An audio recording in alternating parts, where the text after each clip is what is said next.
Falënderimet dhe lavdërimet i takojnë Allahu xhelle xhelalu, atë falenderojmë dhe vetëm prej tij ndihmë dhe falje kërkojmë. Salavatet mbi pejgamberin alayhis salam, familjen e tij, shokët e tij dhe të gjithë ata që pasojnë dhe ndjekin rrugën e tij deri në ditën e gjykimit. E me pastaj të ndershëm vëllezër të pranishëm. Jemi duke folur për një shkollë të re, e që në fakt kjo nuk është shkollë e re. Kjo daton prej njeriu të parë, madje edhe para njeriu të parë. Mirë po është shkollë e re si temë trajtuar në këtë xhami. Kjo është ligjërata hutbja e dytë me temën përkujtimi i vdekjes. E kemi quajtur pra shkolla e vdekjes, për faktin se është shkollë shumë e rëndësishme, madje e patejkalueshme. Patjetër që çdo kush ka për ta shiju këtë shkollë, çdo kush ka me kalu në për këtë shkollë. E derisa është e tillë, është shumë e rëndësishme me njoft këtë shkollë, me njoft principet e kësaj shkolle, kriteret e kësaj shkolle, kushtet e kësaj shkolle, diplomën që e lëshon kjo shkollë, ku na çon kjo shkollë, si përfundon ai që e njeh këtë shkollë dhe kundërta me të kundërtën. Prandaj të ndershëm vëllezër, në këtë hutbë do të mundohemi që të përkujtojmë vetveten dhe juve me disa çështje para vdekjes. Me qëllim që kur të ndodh vdekja të mos befasohemi, sepse s'ka kthim prapa. Kanë kërku njerëzit. Allahu në Kur'an ka përshkruar grupe të ndryshme nga besimtarët dhe jo besimtarët. Kanë kërku pas vdekjes mu kthy edhe një herë në këtë botë. Nuk ja ka dhënë Allahu këtë mundësi. Prandaj derisa kanë kërku këto dy grupe, çuditemi për pa besimtarët, po pse besimtarët kanë kërku mu kthy edhe një herë në këtë botë, vetëm që edhe më të bojnë mirë. Sepse sa ma shumë që bën mirë, shpërblimi është më i madh. Dhe shfrytëzimi i mundësive, pra besimtarët po i thonë Allahut, o Zot kthene edhe një herë në këtë botë. Si mund ta kuptojmë këtë? Sepse kanë pas edhe më shumë favore, jenë fal, po kanë mujt hala, kanë agjëru, kanë mujt hala, kanë kry haxh, kanë mujt hala, kanë bë mirë, kanë mujt edhe më tepër, po kërkojnë edhe një herë më kthy. Ka përfunduar çdo gjë. Prandaj në këtë hutbë do të mësojmë disa detaje që na nevojiten para vdekjes. Të ndershëm vëllezër, vdekja është fatkeqësi. Por fatkeqësia më e madhe është me harru vdekjen. Fatkeqësia më e madhe është me neglizhu vdekjen, mos mu marrë me vdekjen. Jenë një grupi njerëzve që i kap fobia, frika, edhe thot po frigohna, po tutna prej vdekjes. Kur të këshirsh nuk falet, nuk agjeron, nuk bën kur gjë mirë. Pra kjo vdekja e iluzionit. Ky është mashtrimi. Ai që tutet për vdekjen, e ka në hatër vdekjen, ai përgatitet. Dhe përgatitja për vdekjen do bën me harru frikën pastaj. S'ka nevojë me u frigu për faktin se ti përgatitesh për te, por je i preokupun me te. Andaj pejgamberi alayhis salam kur i çmonte njerëzit, pikërisht i çmonte ata që përgatiteshin për vdekje dhe ishin kujdes për te. Tekstualisht është pyet pejgamberi alayhis salam: Ejul mu'minine afdal, o i dërguari i Allahut, kush është prej besimtarëve më i miri? Tha: Afdaluhum khuluqa. Më i miri prej besimtarëve në radhë parë është ai që ka kodin moral më të mirin. Nëse harroni. Më i miri nga besimtarë është ai që ka kodin moral më të mirin. E pastaj tha: U pyet, kush është më i mençuri? Tha: Ekyesuhum aktharuhum lil mauti dhikra. Më i mençuri nga besimtarët është ai që më shumë ti e përkujton vdekjen.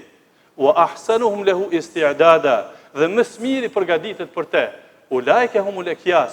Këta ata janë të mençurit, që e din për çfarë janë kriju, për çka jetojnë, ku do të shkojnë. Pra e kanë të përshkruar rrugtimin e tyre.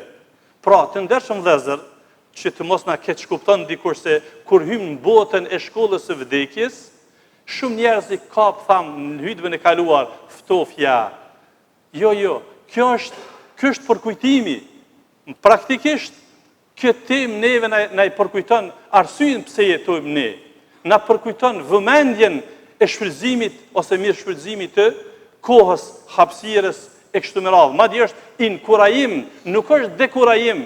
Për kujtimi i shkollës së vdekjes është inkurajim, sepse ta dim se po lodhemi, ta dim se po harxojmë shëndetin, kohën e kështu me radhë, pasurinë e kështu me radhë. Pastaj është me rëndësi detaj tjetër me ditë se të ndershëm vëllezër, vdekja është e përcaktuar nga Zoti i Madhërisht. Vdekja nuk është një çështje që ndodh kur do njeriu. Vdekja është e caktuar nga Allahu xhelle xhelaluhu. Është ligji i prerë i Allahut xhelle xhelaluhu, vendimi i prerë që s'pranon ndryshim. Pra, mjetet nuk e shkaktojnë vdekjen, mjetet sebepet e ndihmojnë vdekjen. Sa kemi njerëz që nga aeroplani ka radhë sot është gjallë, e ka kop plumi sot është gjallë, po sa ka të tjerë tunet kanë vdek, e ka prejk dikush ka vdekje kështu me radhë, sepse në atë kohë e ka pas momentin e vdekjes. Pra, duke qenë në barkun e nënës, thot pejgamberi alayhis salam, Allah e dërgon një angjëll, një melaçe, ja përcakton 4 gjëra. Duke qenë në barkun e nënës, ja përcakton furnizimin, riskun, që ato mas shumë tina japë mizër. Në barkë nënës u caktu sa keme pas. Normal që na duhet me punu dhe me dhanë mundin, por pa stres, pa preokupim, nuk ka me tarë ma shumë se që të ka caktu Allahu. E dyta, punën që keme punu. E treta, e gjeli. Në barkë nënës caktohet saktësisht edhe frimarja fundit. E katërta, caktimi 4, a do t'jetësh i lumtur apo i dëshpëruar. Të gjitha këto për ne vjen të panjohura. Sikur t'i dinim, nuk ishim më lodhë shumë. Sikur t'a dinim sa kemi furnizim, risk, nuk ishim lodhë shumë. Sikur t'a dinim punën, malet do t'a kishim, para prakesh me ditë se çka kemi punu. Sikur t'a dinim kur kemi vdek, gjithsesi që ishim përgatit, po na kish kap edhe mërzia, sepse bashkjetojmë me to kur e dim sakt, në filën datën, në filën ditën. Nuk do t'kish pas ma knatësi kjo botë, por Allahu i ka mojtë sekret pra për neve. Andaj të ndershëm vëllezër, duke qenë se mund të na befason vdekja, mesazhi është që të përgatitemi për te, ne jemi mirë. Kjo i bie se nuk ka arsye dhe logjik dikush me u frigu nga vdekja dhe me prit kur pi vije dhe si pi vije. Jo, vje koha namazit falesh, e ki kohën e shkollës që në shkollë, e ki kohën e punës punon, e pastaj kudo që nxen vdekja ti je mirë, ti je përgatit. Kjo është përgatitja. Çdo popull, çdo komunitet të ndershëm vëllezër e ka afatin e vet. Allahu në Kur'an e ka përshkruar që çdo gjenerate, çdo kohë ja ka përcaktuar Allahu afatin e vdekjes. Thot Allahu në suratul Araf: "Wa li kulli ummatin ajal, fa idha jaa ajaluhum la yasta'khiruna sa'atan wa la yastaqdimun." Çdo komunitet, këtu hin edhe individi, e ka ajelin e vet, afatin sa ka me jetu. Kur t'ju vije atyre afati, as nuk ju shtyhet për një qast, as nuk vije me përpara për ndonjë qast. Pra, i vije të ndershëm vëllezër se afati i jetës së umetit pejgamberit alayhis salam është më i shkurt se sa popujt të tjerë. Kjo i ka specifika dhe urtësitë e veta. Pse umeti pejgamberit alayhis salam jeton më pak? Tekstualisht ka thonë pejgamberi alayhis salam, mesatarja e jetës së umetit tim është 60 deri në 70 vite. E kapej pejgamberëve që ka jetu me shekuj, sikur se Nuhi alayhis salam e pak para ti edhe pastaj edhe pas ti. Nuhi alayhis salam Allah ka përmend në Kur'an 950 vite ka bo thirrje në fenë e Allahut. E ka pejgamber të tjerë që kanë jetu me shekuj. Pra, jetëgjatësia e umetit pejgamberit alayhis salam është 60 deri në 70 vite mesatarisht. Mesazhi është që kjo është hapësira dhe mundësia për të vepruar. Në këtë kohë, Allahu ne ka dhënë hapësirë për të vepruar mirë. Pra, lodhje më pak për 60 vite, që ndryshon për 700-800 vite me jetu dikush. Pra, shumë ma letë përgatitesh për 60 vite, se për 300-400 vite me pas jetu. Pra, janë urtësitë e veta, dhe kjo temë dënë trajtim të veçantë, por ajo që du të nxjerrë këtu është se, ai që i ka bo 60 vite nuk ka më arsye për neglizhencë, s'falet, sa gjeron, s'ju ka kthyer Allahu tek kështu me radhë. Kështu e ka cek pejgamberi alayhis salam. Nuk ka më arsye për atë që i ka arrit 60 apo 70 vite me arsyetu. Pse? Sepse tani më është koha pleqërisë. S'ka takat më, s'ka forcë më.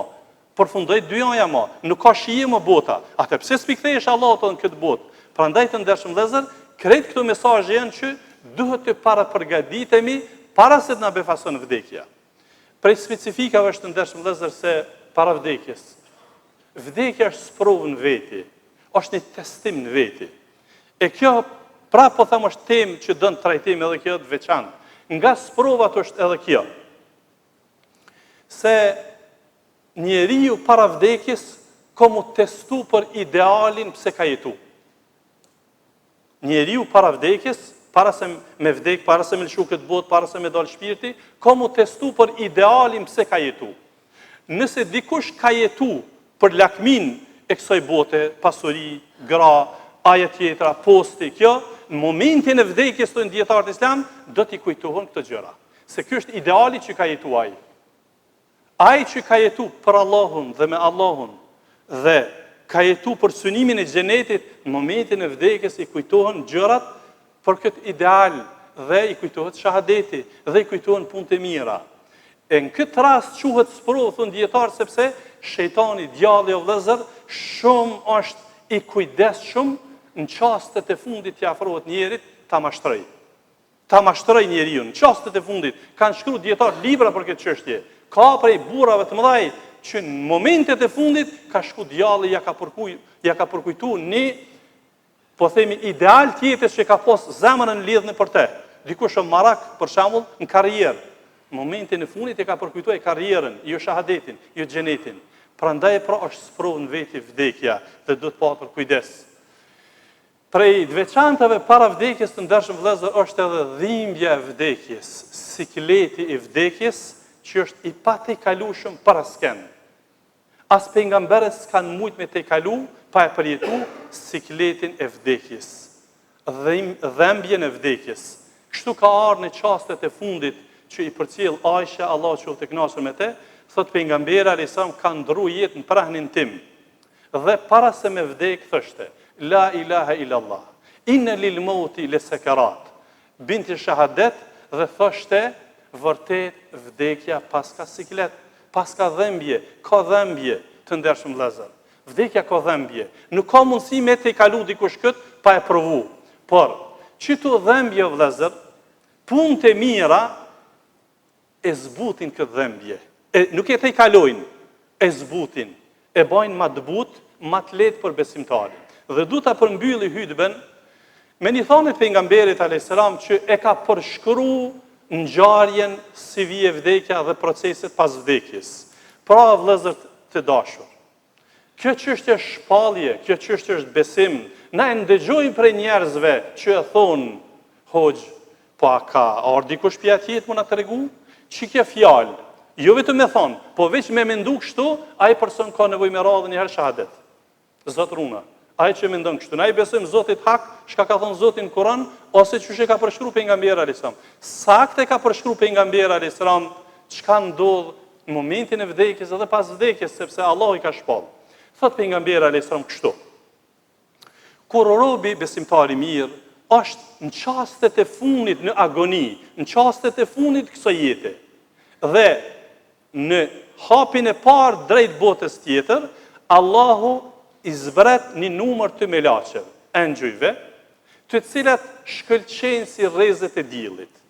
Me to kanë qefinin prej xhenetit dhe parfumin prej xhenetit. Qëndrojnë larg robit sa i sheh me sy. Pra, para se me vdek, Allahu xhelle xhelaluhu e zbret një numër të melaçeve për besimtarin dhe përgëzojnë.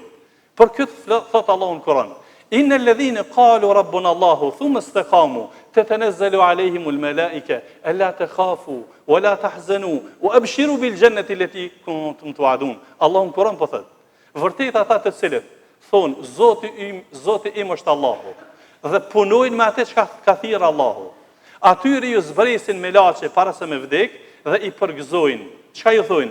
Alla takhafu, mos u thot për ata që po vjen, dhe mos u mërzit për ata që pelen fëmijët, pasurinë, ne do të kujdesemi për to. Dhe e përgëzojnë me xhenet. Çito melaçe e përgëzojnë me xhenet. Vjen thot pejgamberi sa meleku i vdekjes, edhe i afrohet personit, edhe i thot: O robi Allahut, shko te falja e Allahut dhe te mëshira e tij. Dhe i del, thët shpirti, sikur kur del pika e ujit kur bjen. I del shpirti, sikur pika e ujit, me lehtësi. Dhe bashkë me shpirtin, me daljen e shpirtit, thët, elshon një erë të mirë të parfumit. Në qast e marrin ato engjëjt me lachet, që kanë zbrit më herët, e qesin qefin prej xhenetit me parfum prej xhenetit, dhe e ngritin lartë. Duke shku në qiell, takojnë me lache, dhe i pyesin, ka të shkojnë ky lëshon parfum, i pyesin këto me lachet, kush është ky? I thënë, ky është filani me emën të mirë, i biri filanit me emën të mirë, përmendet për emni, derisa thot mrin në qiellin e 7. Kur mrin në qiellin e 7, Allahu ju thot, shënon e robin tim që është banori i xhenetit. Dhe kthen edhe një herë në tokë. E kthejnë në tokë dhe fillon procedura marrjes në pyetje. Si mirë në pyetja është temë që do të na vijë inshallah. Por krejt kjo hyrje kësaj thanje determinon se ai që ka qenë rob i mirë, pra para se me vdek, këtë sikletin e vdekjes e kalon lehtë dhe gjithsesi në përkujtim të Allahut xhele xhelaluhu, e që kjo është një sihariq për të ardhmen e tij është banori i xhenetit dhe rob i mirë i Allahut. Allahu na mundësof vdekje të mirë, Allahu na mundësof me përkujtu vdekjen, me punu vepra të mira, me dal nga kjo botë faqe bardhë dhe me iman. E them këtë që dëgjuat kërkoj falje për vetvete dhe për ju, kërkoni edhe falje sepse Allah është falës i madh. Të ndershëm vëllezër të pranishëm, jemi duke shoqëruar me një shkollë që tham se patjetër është pjesë e jetës tonë. Është pjesë e jona. Kemë hinë këtë shkollë. Më mirë është ta mësojmë shkollën më herët se sa të bëhet vonë. Prej specifikave të shkollës së vdekjes është edhe kjo se Allahu xhele xhelaluhu i ka privilegjuar pejgamberët. Pejgamberët para se me vdek janë konsultu, janë paralajmëruar se është afru vdekja. Kjo është ekskluzivisht për pejgamberët. Siç thotë edhe Aisha, Allahu qoftë e kënaqur me të, për pejgamberin alayhis salam. Në çastet para vdekjes, çastet e fundit para vdekjes, derisa ishte thënë prahnin tim pejgamberi alayhis salam, e ndëgjova duke thënë ila rafiqil a'la, du të shkoj te Allahu, e përsëriti disa herë, e kanë kuptuar sepse më herët ka fol pejgamberi alayhis salam, që pejgamberët konsultohen para se me vdek, apo don me jetu më gjatë, apo don me vdek. E pejgamberi alayhis salam e ka përzgjedhur me shku te Allahu. Këtë nuk e kemi ne. Pra, kjo është arsye që po e ceki. Këtë nuk e kemi ne. Derisa nuk e kemi ne, projbie që me pas vëmendjen mu përgatit për vdekje, sepse vdekja tha mund të na befason, por me të befasu vdekja në xhami, është e mirë.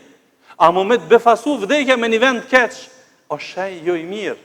Prandaj të ndershëm vëllezër, krejt kjo, edhe kjo është një motiv me pas kujdes çka po veprojmë, çka po flasim, çfarë punë po kryjmë, sepse mund na befasu vdekja, zotërun ato e boni gjuna.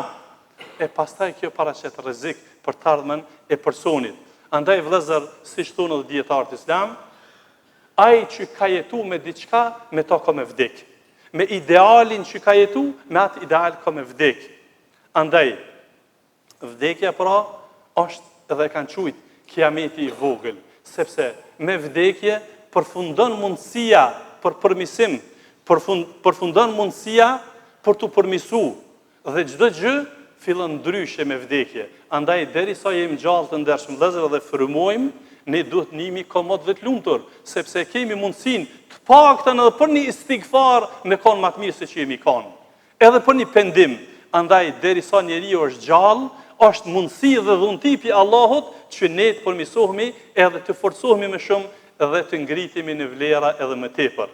Allahu na mundsoft jetë të mirë, duke qenë Allahu i kënaqur, duke jetuar si musliman të dinjitetshëm, prind të mirë, fëmijë të mirë, qytetar të mirë, shembull për familjen dhe për të tjerët.